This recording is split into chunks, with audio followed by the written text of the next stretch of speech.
Ang content pala natin para sa araw na to mga tropa, magbabasa-basa lang tayo ng mga comment dito and sasagutin natin kahit papano. Simulan natin sa pinaka-latest. Shoutout sa'yo Pikpakboom. Sabi niya dito, tropa, yung sa akin Epson 3210 may shark teeth pa rin. Kahit 115 GSM lang yung ginagamit niya na glossy. Sabi niya, maganda sana yung RC satin kaso may back print. Kaya nag-woven na lang daw siya na type ng photo paper. Maganda din naman daw, nanghihinayang lang din daw siya, di daw siya makapag-print ng glossy. Although maganda na din yung woven, medyo may glossy din naman. Eto mga tropa ko, kung na-experience ninyo yung shark teeth, kung nagpe-print kayo sa mga photo paper, nakadepende kasi yan sa mga brands na ginagamit nyo mga tropa. Ako na-experience ko rin yan dati, nung gumagamit ako netong photo paper na to, etong kulay orange na may puno. Napakapangit yan para sa akin pero para sa akin lang yon. Kung napapangitan ako or kung nagagandahan naman kayo sa paggamit ng photo paper na ganito, okay lang. Pero para sa akin, sa experience ko, napakapangit nito. May iba naman na nagugustuhan nila to, although medyo mura-mura siya, kaya yung mga ibang gumagamit din natutuwa din. And depende pa din sa type ng application kung saan mo gagamitin etong photo paper na to. Minsan may nakikita ako ito pa rin ginagamit and maganda din naman para sa kanila. Sa akin lang talaga, hindi ko na masyado gusto yan. Ang ginagamit ko, RC satin or yung double-sided na photo paper. Hindi ko na-experience yung shark teeth doon. Kahit 160 GSM yung ginagamit ko na double-sided. Inuulit ko mga tropa, lahat ng mga photo paper may mga kanya-kanyang karakteristik din yan Kagaya nga nito, baka ito yung ginagamit mo na photo paper, kaya na-experience mo na merong shark teeth. Try mong sumubok ng ibang brands. I-try mo etong RC Glossy na photo paper, 260 GSM. Although medyo mas makapal siya kung ikukumpara mo sa 115, pero i-check mo, maaaring hindi ka na maka-experience ng roller marks or yung shark teeth na sinasabi mo, pero roller marks yung tawag doon mga tropa. Pero kung i-high ninyo yung pagpiprint sa mga printer nyo kagaya niyang 3210, 5290 and Epson 121, kapag hinahay nyo, talagang may encounter nyo yung mga roller marks. Pero kung ang gamit ninyo ay yung mga satin na type ng photo paper, medyo malilesen. Palit ka ng brand. Kung ano yung ginagamit mo ngayon, isang tabi mo yan, and hopefully nakatulong yung sinabi ko sa'yo. Pero kung hindi talaga, kung bumabakat pa rin talaga yung mga roller marks, yung iba ang ginagawa sa mga 3210, tinatanggal nila yung roller sa unahan. Pero hindi ko na masyado may sasuggest yun kasi nagkakaroon ng problema yan in the long run kung tatanggalin nyo yung mga roller ng inyong mga printer dyan sa Epson 3210 or yung 5290. And next natin to, si Anyong TV.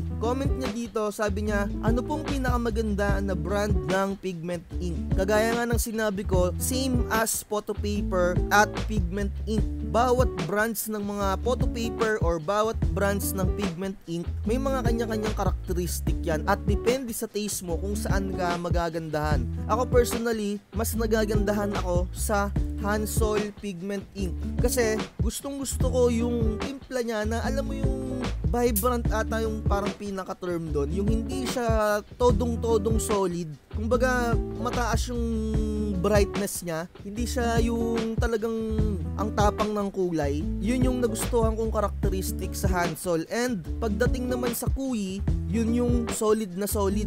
At sa Inkrite naman mga tropa, kung itatry nyo, yung bentahe naman nila, yung tinatawag na hindi ka na daw magko-color correct or talagang lumalabas yung tunay na kulay. Kasi kapag gumagamit ka ng pigment ink, talagang may mga kulay na napakahirap i-achieve. Kaya sinabi ko sa inyo, may kanya-kanyang karakteristik bawat brands ng pigment ink. At panoodin mo na lang tropa, etong ilalagay ko na link sa'yo kung saan gumawa ako ng video na pinag-compare ko yung mga Hansol pigment ink, Kuyi, at yung mga iTech na pigment ink sa bawat isa. Gumagilap ako ng kanya-kanyang sample para ipag-compare. Panoorin mo na lang yon. And hopefully masagot ko yung tanong mo na yan. Kasi kanya-kanyang taste talaga pagdating sa ganyan. Kung anong brand ng pigment ink ang maganda. Kasi yung iba talagang nagagandahan sa Kuyi. Diba?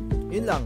And meron pa siyang parang another question. Sabi niya dito, yung 3250 ba, meron din bang option ng wired at hindi gagamitin yung wifi? Yes, tropa, no? Kung bibili ka ng mga merong wifi na printer, pwede mo pa rin i-connect yan sa yung mga computer or laptop. Ang maganda lang sa mga may wifi na printer, kung marami kang laptop na ginagamit, hindi mo na kailangan pang mag-connect ng wire. Basta yung wifi ng printer mo ay connected sa wifi ninyo sa bahay. Kumbaga, yung printer mo nakakonect dun sa mismong pinagko-connectan mo din sa cellphone mo ng wifi. Makakapag-print ka na. Kagaya na itong Epson 5290 ko, ganun yung ginagawa ko. Nakakonect siya sa computer ko, and at the same time, kapag magpiprint yung kakilala ko or kapatid ko dun sa laptop niya, kukonect lang yung laptop dun sa internet kung saan nakakonect yung aking printer.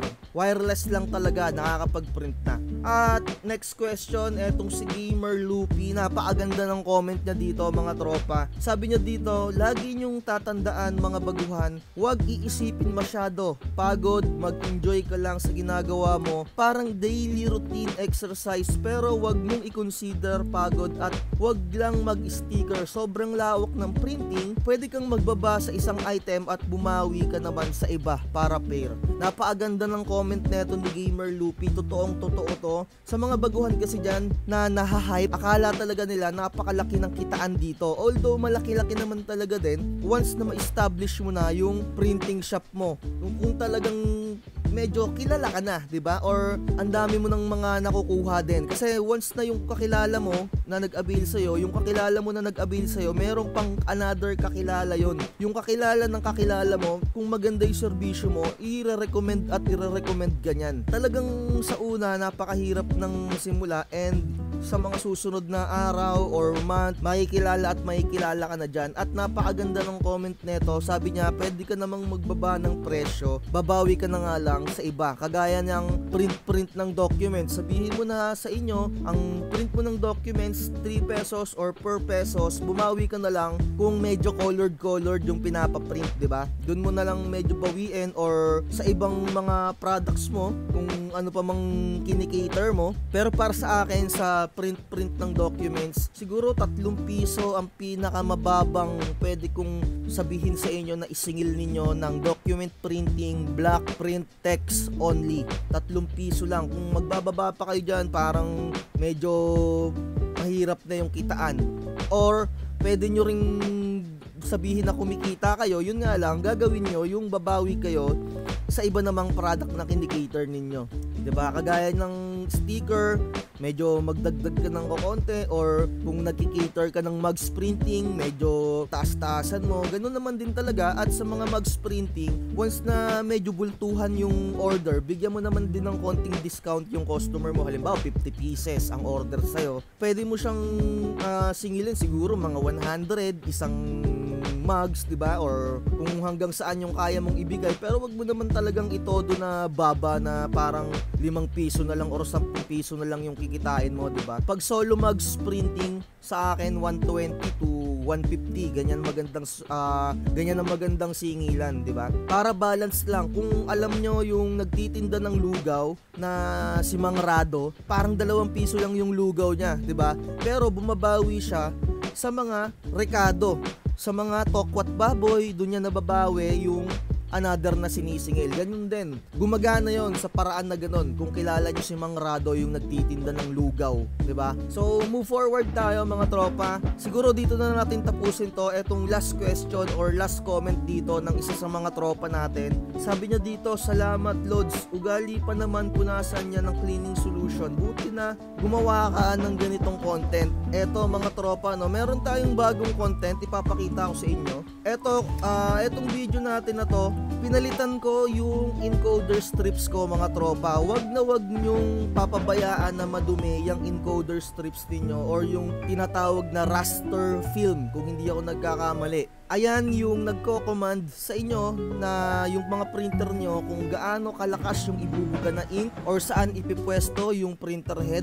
Kung madumi yung inyong mga encoder strip, eto kagaya nyan, encoder strip din to, eto yung tinatawag na disencoder, pupunasan nyo din yan mga tropa, pero wag nyong gagamitan ng mga cleaning solution mga tropa, no, kahit tissue lang or patakan nyo ng konting isopropyl alcohol. Iba yung isopropyl alcohol, iba yung ethyl, magkaiba yon mga tropa. And kagaya nga ng sinabi ko, hanggat maaari linisan nyo yung inyong encoder strip. At kung kagaya kayo nito na nag-comment, etong si Maria Katrina, na nililinisan daw niya yung printer niya gamit yung cleaning solution dito sa encoder strip, wag na wag nyong gagawin yon, kasi yung electronic parts nitong encoder strip, napakanipis lang ng mga wire nun, maaaring mabura at talagang mabubura yon, kagaya ng nangyari sa akin dito. Kung nakikita nyo sa screen, talagang nabura ko etong part na to, medyo nadiinan ko kasi yung paglinis ko, sumabit, ayan o, kumbaga dito naputol yung parang pinaka wire nya, wire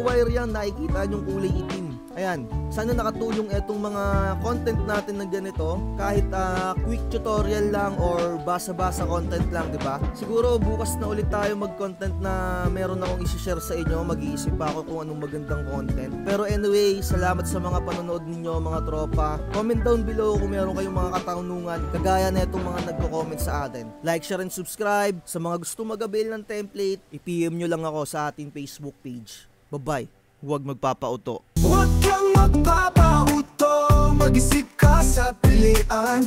Sa laro ng buhay, dama ang tampuhan.